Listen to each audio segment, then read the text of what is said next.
Hello everyone, welcome back to my channel. ಇವತ್ತೊಂದು taste ಆಗಿರೋಂಥ chicken sukka ಅಥವಾ ಚಿಕನ್ ರೋಸ್ಟ್ ರೆಸಿಪಿನ ಹೇಗೆ ಮಾಡೋದು ಅಂತ ನೋಡ್ಕೊಂಡು ಬರೋಣ ಬನ್ನಿ. ಸೊ ಇದು ಮಾತ್ರ ತುಂಬ ಟೇಸ್ಟಾಗಿ ಬರುತ್ತೆ. ಎಲ್ಲರೂ ಒಂದ್ಸರಿ ಟ್ರೈ ಮಾಡಿ ಹೇಗಿತ್ತು ಅಂತ ನಂಗೆ ಹೇಳಿ ತಿಳಿಸಿ. ಸೊ ಇದಕ್ಕೊಂದು ಗರಂ ಮಸಾಲ ಪೌಡ್ರ್ ರೆಡಿ ಮಾಡ್ಕೊಳ್ಬೇಕು. ಅದಕ್ಕೋಸ್ಕರ ನಾನಿಲ್ಲಿ ಬ್ಲ್ಯಾಕ್ ಪೆಪ್ಪರ್ ಮತ್ತು ಜಾಪತ್ರೆ, ಬೇ ಲೀವ್ಸ್, ಯಾಲಕ್ಕಿ, ಚಕ್ಕೆ, ಲವಂಗ ಮತ್ತು ಒಂದು ಎರಡು ಮೂರು ಟೇಬಲ್ ಸ್ಪೂನಷ್ಟು ಧನಿಯಾನ ತೊಗೊಂಡಿದ್ದೀನಿ. ಇದನ್ನೆಲ್ಲ ಫಸ್ಟು ನಾವು ಡ್ರೈ ರೋಸ್ಟ್ ಮಾಡ್ಕೊಂಡು ಬಿಡೋಣ. ಸೊ ಇದನ್ನು ಡ್ರೈ ರೋಸ್ಟ್ ಮಾಡ್ಕೊಳ್ಬೇಕು. ಸೊ ಸ್ವಲ್ಪ ಸಿಮ್ಮಲ್ಲಿ ಇಟ್ಬಿಟ್ಟು ರೋಸ್ಟ್ ಮಾಡ್ಕೊಳ್ಳೋಣ, ಇಲ್ಲಾಂದರೆ ಎಲ್ಲ ಸೀದೋಗುತ್ತೆ. ಸೊ ನೋಡಿ ಇವಾಗ ರೆಡ್ಡಾಗಿ ರೋಸ್ಟ್ ಆಗಿದೆಯಲ್ಲ, ಸೊ ಇದನ್ನು ಒಂದು ಮಿಕ್ಸಿ ಜಾರಿಗೆ ಹಾಕಿಬಿಟ್ಟು ಈ ಥರ ಪೌಡ್ರ್ ಮಾಡಿ ಇಟ್ಕೊಳ್ಬೇಕು.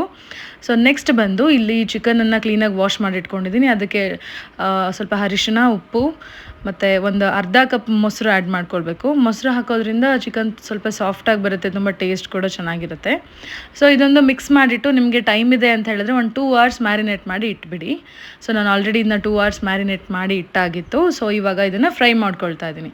ಸೊ ಫ್ರೈ ಮಾಡ್ಕೊಳ್ಳೋದಕ್ಕೆ ಪ್ಯಾನ್ಗೆ ಒಂದು ಸ್ವಲ್ಪ ಎಣ್ಣೆ ಹಾಕ್ಬಿಟ್ಟು ಸೊ ಚಿಕನನ್ನು ಹಾಕಿಬಿಟ್ಟು ಈ ಥರ ಲಿಡ್ನ ಕ್ಲೋಸ್ ಮಾಡಿ ಇಟ್ಬಿಡಬೇಕು. ಸೊ ಅದರಲ್ಲಿರೋ ಎಲ್ಲ ವಾಟರ್ ಆಚೆ ಬರುತ್ತೆ. ಸೊ ಇದು ನಾನು ಎಕ್ಸ್ಟ್ರಾ ನೀರೇನು ಆ್ಯಡ್ ಮಾಡ್ತಾಯಿಲ್ಲ, ಆ ನೀರಲ್ಲೇ ಚಿಕನ್ ಬೇಯಬೇಕು. ಸೊ ಹಾಗಾಗಿ ಆದಷ್ಟು ಕ್ಲೋಸ್ ಮಾಡಿಯೇ ಬೇಯಿಸ್ಕೊಳ್ಬೇಕು. ಸೊ ನೋಡಿ ನೀರೆಲ್ಲ ಡ್ರೈ ಆದಮೇಲೆ ಅದಕ್ಕೆ 2 ಸ್ಪೂನ್ ಶುಂಠಿ ಬೆಳ್ಳುಳ್ಳಿ ಪೇಸ್ಟ್ ಹಾಕ್ಕೊಂಡಿದ್ದೀನಿ, ಪ್ಲಸ್ ಚಿಲ್ಲಿ ಪೌಡರ್, ಪ್ಲಸ್ ಆವಾಗಲೇ ನಾನು ತೋರಿಸಿದ್ನಲ್ಲ ಗರಂ ಮಸಾಲ ಪೌಡ್ರನ್ನು, ಅದನ್ನು ಇವಾಗ ಒಂದು 2 ಟೇಬಲ್ ಸ್ಪೂನ್ ಆ್ಯಡ್ ಮಾಡ್ಕೊಂಡಿದ್ದೀನಿ. ಸೊ ಮತ್ತೆ ಇದನ್ನ ಲಿಡ್ ಕ್ಲೋಸ್ ಮಾಡಿ ಬೇಯಿಸ್ಕೊಳ್ಬೇಕು. ಸೊ ಲಿಡ್ ಕ್ಲೋಸ್ ಮಾಡಿಲ್ಲ ಅಂದರೆ ಚಿಕನ್ ಅಷ್ಟು ಸಾಫ್ಟಾಗಿ ಬೇಯಲ್ಲ. ಸೊ ನೋಡ್ತಾ ಇರ್ಬೋದು ಚಿಕನ್ ರೋಸ್ಟ್ ರೆಸಿಪಿ 5 ನಿಮಿಷದಲ್ಲೇ ರೆಡಿ ಆಗೋಯಿತು. ಸೊ ತುಂಬ ಟೇಸ್ಟ್ ಆಗಿತ್ತು. Once you should try. Thank you.